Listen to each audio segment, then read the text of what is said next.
Hello guys, welcome back to my channel. तो कैसे हैं आप लोग? हम लोग बहुत बढ़िया हैं और अभी हम हैं दिल्ली मुंबई एक्सप्रेस वे पर, क्योंकि आज हम जा रहे हैं दिल्ली। और ये सडन ट्रिप तो नहीं कह सकते, क्योंकि पहले से ही प्लान किए जाना तो था ही। अभी एक परिवार में एक गमी हुई थी तो वहाँ जाना था, पर उस वक्त नहीं जा पाए थे। तो ये आज का हमने प्लान किया था, तो बस हम लोग अभी रास्ते में ही हैं। निकले हुए हमें घर से हो गया करीब 6 बजे करीब निकले थे हम, तो लगभग 6:15 के आसपास निकले थे। लगभग 3 घंटे हो गए। 3 घंटे नहीं, कितना टाइम हो गया? हाँ, लगभग 3-3.25 घंटे हो गए हमें घर से निकले हुए, और अभी पहुंचने में हमें 1 घंटा और लग जाएगा। बच्चों को लेकर नहीं आए हम आज, क्योंकि हमें शाम को ही लौटना है, तो उनके लिए बहुत ज़्यादा हैक्टिक हो जाता। हमें बस 2-3 घंटे जहाँ हम जा रहे हैं वहाँ बैठना है, मिलना है, और फिर हम लोग लौट लेंगे। क्योंकि अभी ऑलरेडी गोवा की वजह से काफ़ी सारी छुट्टियां हो गई हैं, तो अब और नहीं कर सकते हैं। तो सुबह ही मैं जल्दी उठी, आज 4 बजे उठकर ही मैंने फटाफट से सारा खाना नाश्ता वगैरह बनाया। क्योंकि नाश्ता तो क्या, बस पूरी सब्जी फटाफट से बना दी, क्योंकि वही बच्चों के लिए बना कर रख कर आई थी और वही हम लोग खाकर आ गए थे। अब यहाँ से सबसे पहले मैं जाऊँगी हनी के यहाँ पे। मेरी से छोटी वाली सिस्टर जो है, उसने वहाँ हमारा लंच रेडी कर रखा है, वहाँ से हम लोग लंच करेंगे।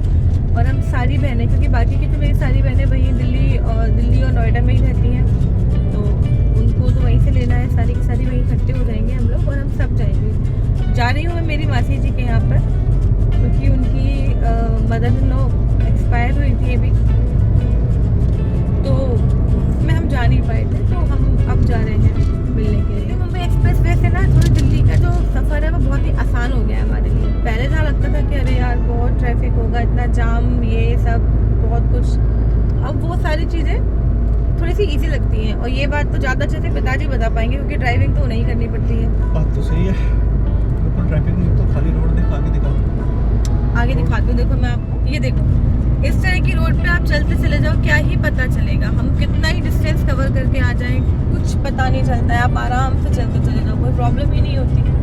इसीलिए अब ना ऐसा लगता है कि हाँ चलो ठीक है, दिल्ली का रन एक दिन के लिए, एक दिन के अंदर अंदर पॉसिबल है हमारे लिए, कि हम जाके मिल के आ सकते हैं, वरना पहले ये चीज़ पॉसिबल नहीं थी बिल्कुल भी।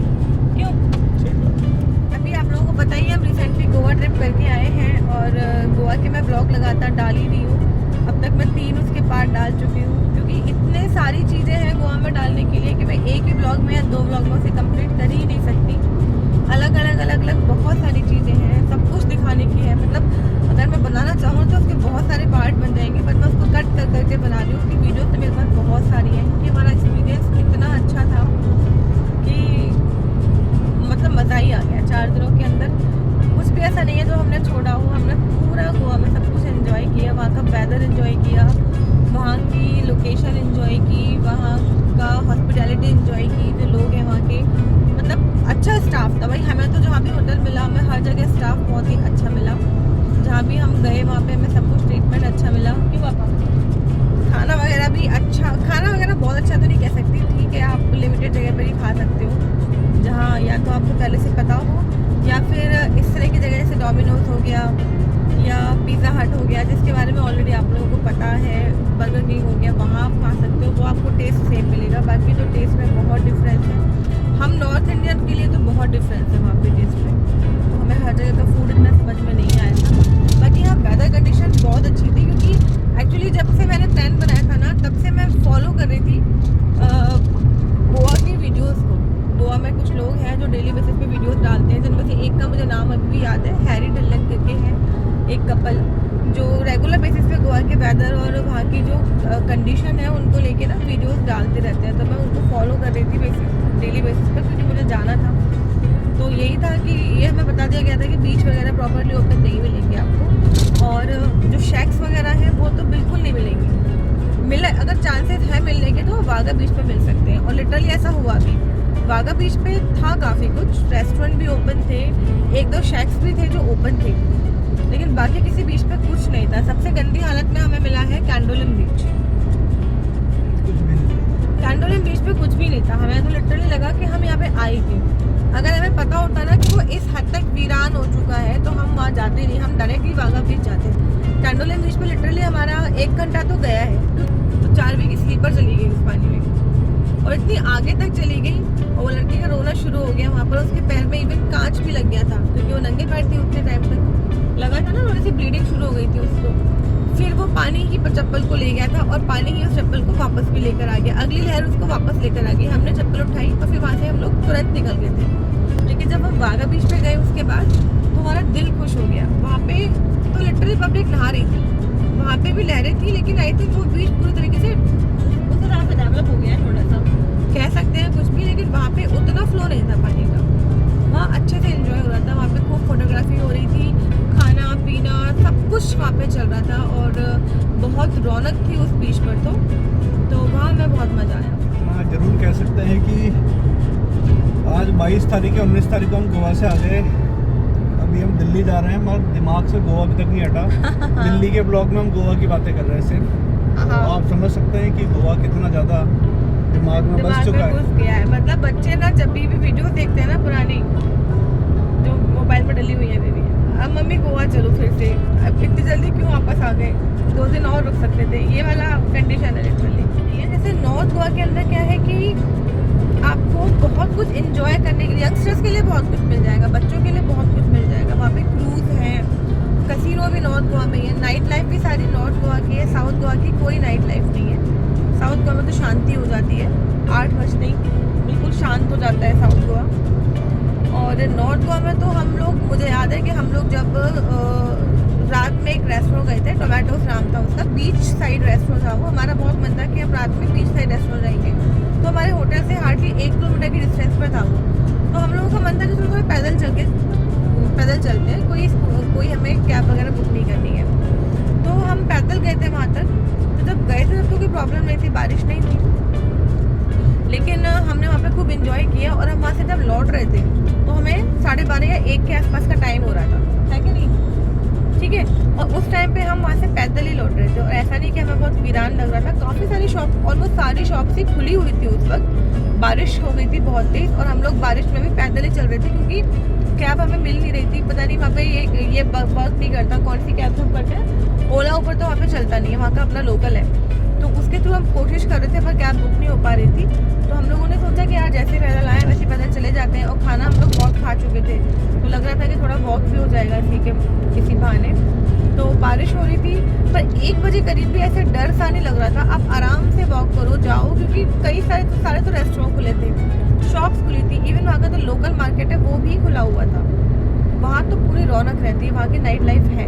इसके अलावा आप बच्चों को, आप वहाँ कैसीनो जा सकते हो और वहीं पे फोर्ट वगैरह भी उधर ही पड़ता है सारा का सारा। बीचेस भी वहाँ के बहुत ज़्यादा डेवलप हैं कंपैरेटिवली साउथ गोवा के जो बीचेस हैं वो शांत हैं, वहाँ बहुत कुछ हो हल्ला जैसा नहीं है।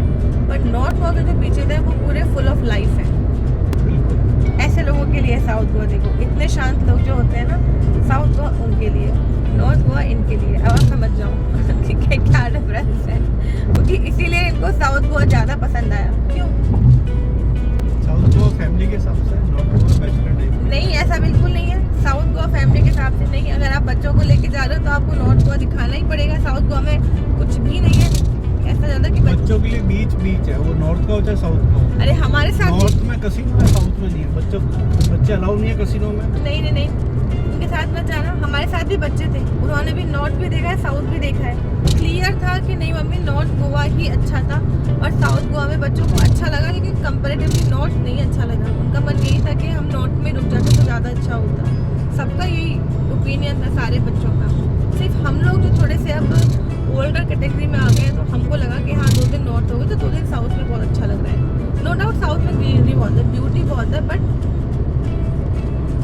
जो एक अट्रैक्शन होता है ना यंगस्टर्स के लिए, बच्चों के लिए, वो नॉर्थ में है पूरा का। ये कौन सा ब्रिज बन गया? इतना अच्छा रोड तो बना हुआ है ऑलरेडी। ना ये भी कुछ बन रहा है इस रोड पे, कोई ब्रिज जैसा। ये रोड आ गया फरीदाबाद। अब आ गए हम फरीदाबाद की तरफ, सेक्टर 62, जहाँ हमें पहुँचना है रिंकी के घर पे। वो अभी यहाँ से लगभग 40 से 45 किलोमीटर डिस्टेंस पर रह गया। टोल कितना लगा यहाँ पे अपना? जयपुर से निकले तो पहला टोल दौसा वाला, वो मतलब 70 वाला। उसके बाद एक्सप्रेस हाईवे का 345 कटा है अभी, और 155 इस 345 का सिंगल टोल, दिल्ली मुंबई वाला। भाई ये बस ये टोल खतरनाक है थोड़ा सा इस रोड का, काफ़ी ज़्यादा, क्योंकि वो ये आपको फैसिलिटी मिल रही है तो आपको पे भी करना पड़ेगा। और आप देखो ना, इतने कम टाइम में आप कितने किलोमीटर चल के आ गए। ये स्टिक लाना याद रख, जिससे मैं कंफर्टेबली वीडियो बना पा रही हूँ, वरना हाथ से बनाती हूँ ना तो एक तो बिल्कुल मेरा फेस आ जाता है सामने, और दूसरा मैं थक जाती हूँ, फिर मैं थोड़ी थोड़ी देर में उसे बंद कर देती हूँ। आज तो गाइस जनरली जो हम चलते हैं ना इतने लंबे रूट पर, चाहे हम अलीगढ़ जाएँ या आगरा जाएँ या दिल्ली जाएँ, यही 3 जगह है बेसिकली हमारी जहाँ हमारे राउंड बैक टू बैक लगते हैं। स्पेशली अलीगढ़, दिल्ली और आगरा, ये 3 जगह है। तो हमारा ना एक बार तो रुकने का रहता ही है, रुकते हैं, कुछ खाते हैं, चाय वाय पीते हैं, बट अभी इस रूट पर हमें उसकी भी ज़रूरत बिल्कुल फील नहीं हुई है। मॉर्निंग से घर से खा के चले थे और अब ज़्यादा टाइम हुआ ही नहीं है, इट्स हार्डली 9:30 और 10:30 तक हम पहुंच जाएंगे जहां हमें पहुंचना है। वहां पे फिर खाना वगैरह है ही सब, बिल्कुल ज़रूरत नहीं पड़ी। अगर बच्चे साथ में होते तो मे बी कि एक बार को शायद हमें रुकना पड़ जाता है ना, क्योंकि उनको तो फिर थोड़ी देर में कुछ ना कुछ खाने को चाहिए होता है, स्पेशली हमारी चार्वी को। अच्छा मैं फिर से गोवा की एक बात वापस से बताऊं, क्योंकि मुझे फिर से ऐसे वो हो रहा है कि हमने ये सोचा था कि वहाँ पे काजू मेल होते हैं तो सस्ते मिलेंगे शायद, तो हम लोगों ने सोचा था कि घर के लिए काफ़ी सारे लेकर आ जाएंगे, लेकिन जब मैं इस इम्प्रेशन में था कि 300-400 रुपये किलो होंगे काजू। हाँ बट जब वहाँ लास्ट डे अपन थोड़ा शॉपिंग के लिए गए, जब रेट पूछी तो 700, 800, 900, 950। डिफरेंस क्या है कि अपने यहाँ जो काजू आता है कर्नाटका का वो पॉलिश वाला होता है, और गोवा में जो काजू है वो अनपॉलिश है, बिल्कुल नेचुरल काजू है, मीठा काजू। बस ये डिफरेंस है, पर रेट तो वही है।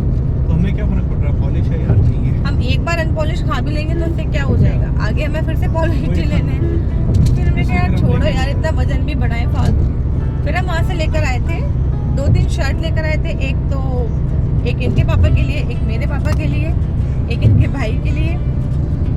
इस तरह से हम 2-3, एक इनके लिए शर्ट ली थी, एक ड्रेस मैंने परचेज की थी, लेकिन वो तो मैंने लास्ट डे पे ली थी और मैंने वहीं की वहीं पहन भी ली थी ड्रेस को। तो इसके अलावा हम काफ़ी सारे फ्रिज मैग्नेट्स लेकर आए थे वहाँ से, और गोवा की स्पेशल कैंडीज लेकर आए थे जो वो अच्छी है, हाँ सबको अच्छी लगी। वो बहुत टेस्टी कैंडी थी, बहुत सॉफ्ट है और बहुत टेस्टी है। हाँ वो 3 फ्लेवर में लेकर आए थे हम, पिस्ता, काजू और बादाम। वैसे वो और फ्लेवर भी थे, और एक चार्वी को आम पापड़ बहुत पसंद है तो हम वहाँ से वो लेकर आए थे।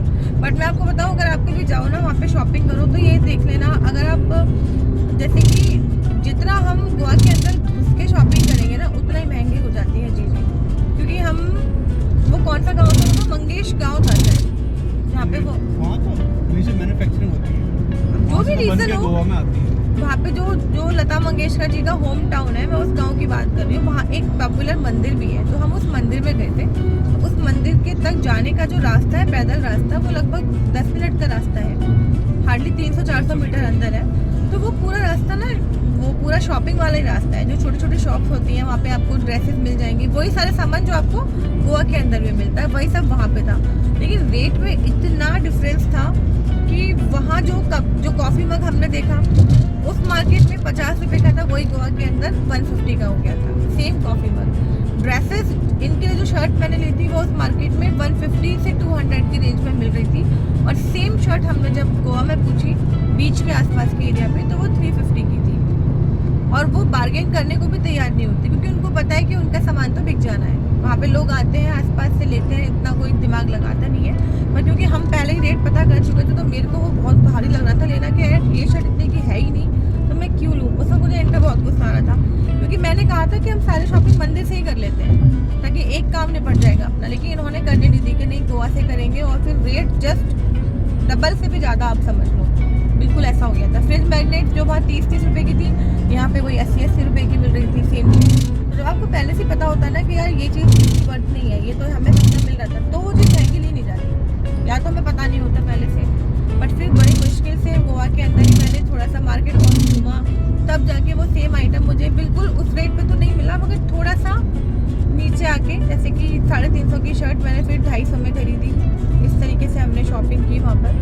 तो नहीं पर हाँ था फोरकास्ट है कि बहुत शाम तक बारिश मिलेगी। यस, अपन भी मिल जाए यार यहाँ पे। अपन ट्राई करेंगे कि जल्दी निकल जाते हैं यहाँ से, तो थोड़ा सा कोशिश करेंगे 5 बजे तक अपन यहाँ से। हाँ तो